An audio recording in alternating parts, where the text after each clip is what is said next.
बहुत समय पहले की बात है। मीठानगर नाम का एक प्यारा सा रंग बिरंगा और खुशहाल शहर था, जिसकी गलियों में बच्चों की खिलखिलाहट, पतंगों की डोर की सरसराहट और पकौड़ों की महक हर समय तैरती रहती थी।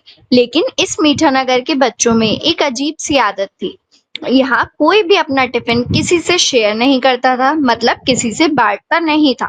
स्कूल के मैदान में जैसे ही टिफिन ब्रेक की घंटी बजती और हर बच्चा अपना बैग उठाकर किसी कोने में भाग जाता, टिफिन खोलकर चुपचाप खाने लगता, जैसे कोई अपने खजाने को दुश्मनों से बचा रहा हो।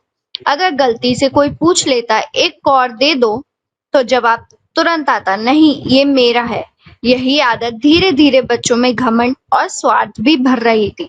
इसी स्कूल में पढ़ता था गुड्डू, गोल मटोल गुलाबी गालों वाला, हमेशा मस्त रहने वाला, लेकिन थोड़ा अक्कड़ लड़का। उसकी सबसे बड़ी पहचान थी उसका लोहे का ताला लगा टिफिन। हाँ, सही सुना। गुड्डू के टिफिन के ऊपर सच में एक छोटा सा ताला लगा होता था। चाहे उसमें आलू पराठा हो, मैगी हो, पनीर पकौड़ा हो या मिठाई, गुड्डू कभी किसी को नहीं चखने देता था। क्लास के बच्चे मजाक में कहते, गुड्डू का टिफिन तो बैंक लॉकर है, लेकिन गुड्डू गर्व से कहता, मेहनत मेरी माँ करती है तो खाऊंगा भी मैं ही।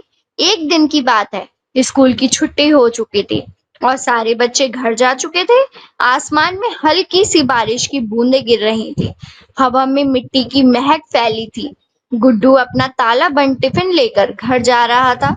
तभी उसका ध्यान स्कूल के पीछे खड़े एक पुराने विशाल बरगद के पेड़ की तरफ गया। बचपन से उसने सुना था कि इस पेड़ के नीचे कभी एक बूढ़ा बावर्ची बैठकर गरीब बच्चों को मुफ्त में खाना खिलाता था, और जब वो बूढ़ा इस दुनिया से चला गया, तब से ये जगह वीरान हो गई। गुड्डू जिज्ञासा में पेड़ के पास गया।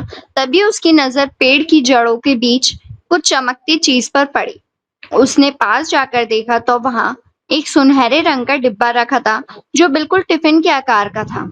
उस पर लाल अक्षरों में लिखा था, जिसने इसे प्यार से खोला उसका दिल बांटने के लिए तैयार रहेगा। गुड्डू ने हंसते हुए कहा, वाह, वाह जी वाह, टिफिन भी दिल बदल सकता है क्या? चलो देखते हैं। उसने डिब्बा खोला तो अंदर से भाप उठती हुई ताजा पूरियां और मीठा हलवा निकला, जिसकी खुशबू ने गुड्डू की नाक को पागल कर दिया। वाह क्या खुशबू है! आह! उसने तुरंत एक पूरी उठाई और खाने ही वाला था कि अचानक पूरी उसके हाथ में पत्थर में बदल गई। घबराकर उसने टिफिन बंद कर दिया और घर भाग गया। रात भर गुड्डू सोचता रहा, ये कैसा टिफिन है जो खुद खाना पत्थर बना देता है। अगले दिन उसने सोचा शायद ये सपना था। लेकिन जब स्कूल में ब्रेक टाइम आया, तो गुड्डू ने जिज्ञासा से टिफिन खोला और फिर से अंदर वही ताजा ताजा खाना था। इस बार उसके बगल में बैठी चुटकी ने मुस्कुराकर कहा, गुड्डू आज थोड़ा मुझे भी चखा दो ना। गुड्डू को पता नहीं क्यों, लेकिन उसने टिफिन उसके सामने रख दिया। जैसे ही छुटकी ने पहला कोर खाया, गुड्डू की आंखें फैल गईं। टिफिन में खाना बढ़ने लगा। पहले पनीर पराठा, फिर छोले भटूरे, फिर रसगुल्ले। तभी एक धीमी जादुई आवाज आई, सच्चा स्वाद बांटने में है, अकेले खाने में नहीं। सच्चा स्वाद बांटने में है, अकेले खाने में नहीं। गुड्डू हैरान रह गया। मतलब ये टिफिन उतना ही देगा जितना तुम दूसरों के साथ बांटोगे। गुड्डू ने उसी दिन फैसला कर लिया कि वो ये राज सबको बताएगा। अगले दिन जैसे ही ब्रेक टाइम हुआ, उसने पूरी क्लास को बुलाया, आज सब मेरे साथ खाओ। और पूरे मैदान में पिकनिक सा माहौल हो गया। जो बच्चे पहले अपने टिफिन छुपाते थे, वो भी भाग भाग कर गुड्डू के टिफिन से खा रहे थे। मजेदार बात पता है क्या थी? मजेदार बात ये थी कि हर नए दोस्त के खाने पर टिफिन का मेन्यू बदल जाता। मूंग दाल हलवा, पाव भाजी, गोलगप्पे, पिज्जा, आइसक्रीम, और बच्चों की हंसी गूंज रही थी। स्कूल के टीचर भी हैरान थे, ये बच्चे आज इतने खुश क्यों हैं? धीरे धीरे मीठा नगर के बच्चों की सोच बदलने लगी। जो कल तक अपना टिफिन छुपा कर खाते थे, वो अब एक दूसरे के साथ टिफिन में झांक कर कहते, क्या है आज, चलो शेयर करते हैं। क्या है यार, चलो शेयर करते हैं। लेकिन असली परीक्षा भी बाकी थी। एक हफ्ते बाद पड़ोसी गांव में बाढ़ आ गई। वहां के घर डूब गए, लोग बेघर हो गए और सबसे बुरी बात पता है क्या थी? सबसे बुरी बात, वहां के बच्चे कई दिनों से भूखे थे। ये खबर स्कूल में आई तो सब दुखी हो गए। तभी छुटकी बोली, गुड्डू, तुम्हारा जादुई टिफिन उनकी मदद कर सकता है। पहले तो गुड्डू घबराया, इतने लोगों को कैसे खिलाऊं?